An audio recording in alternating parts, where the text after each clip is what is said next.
আসসালামু আলাইকুম, কেমন আছেন সবাই? আশা করি সবাই ভালোই আছেন। তো আজকে চলে আসছি নতুন একটা দিনে নতুন আরেকটা ভিডিও নিয়ে। তো অনেকদিন পরে আজকে আবার একটা ভিডিও ছাড়লাম। তো ভিডিওটা হচ্ছে, যেহেতু বর্ষাকাল, সবাই চকের ঘাসই খাওয়াচ্ছেন গরুকে, পানির ঘাস যেটাকে বলে। কচুরি, সেচি, কলমি যা পানি জাতীয় খাবার খাওয়ানো হচ্ছে। চারদিকে তো পানি, বন্যা। তো এই সময়ে গাভী গরু পাতলা পায়খানা করবে, এটা অবশ্যই পর্যাপ্ত পরিমাণ খড় খাওয়ায় রাখতে হবে ঘাসের পাশাপাশি।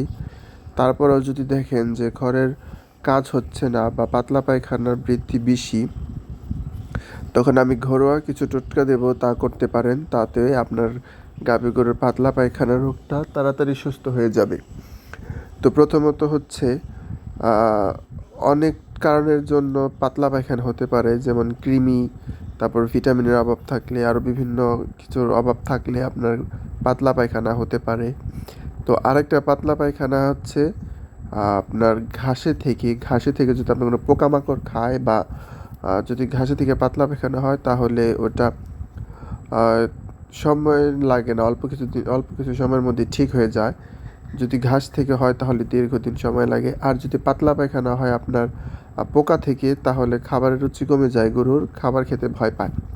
তো এরকম যদি কিছু হয়ে থাকে তাহলে কি করবেন? তা হচ্ছে বাঁশপাতা খাওয়াবেন গরুকে পর্যাপ্ত পরিমাণ, 2 থেকে 3 বার বাঁশপাতা দেবেন। দেখবেন আপনার খামারের গরু পাতলা পায়খানা থেকে মুক্তি হবে। আর যদি বাঁশপাতা না ফিরে, তখন কি করবেন? ঘন ঘন স্যালাইন খাওয়াবেন এবং পেটে পাক পরাবেন। তো আমার এই গাভীটাও প্রেগনেন্স, ওলান ছেড়ে দিছে, যে কোনো মুহূর্তে বাচ্চা দিতে পারে। তো এই গাভীটাও পাতলা পায়খানা করতেছে। তো এখন এতে তো কোনো ডাক্তারি ফর্মুলা চালাতে পারবো না, যেহেতু প্রেগনেন্ট আর ওলানটা চলে আসছে। ডাক্তারি ফর্মুলা কিছুই করা যাবে না।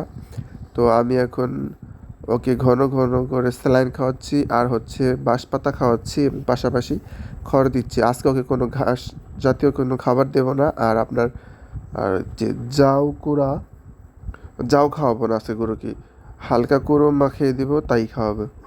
তো এরকম করে যদি আপনারা 2 থেকে 3 বার দেন, তাহলে আপনাদের গাভী করে পাতলা পায়খানা ঠিক হবে। আর যদি ওটা কৃমি থেকে হয়, তাহলে ওটা ঠিক হবে না।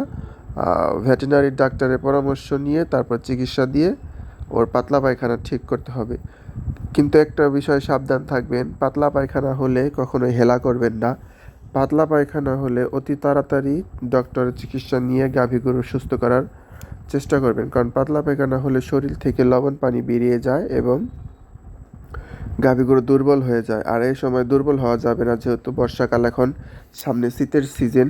তো শীতে আপনার গাভী গরুকে পুক্ত রাখতে হলে এখন থেকে প্রিপারেশন নিতে হবে, যাতে কোনো রোগ বালাইতে ধরতে না পারে। আর শীতে সাধারণত গাভী গরু কাবু হয়ে থাকে। তো এই শীতের মধ্যে সবাই আপনার গাভী গরুকে সুস্থ রাখার চেষ্টা করবেন।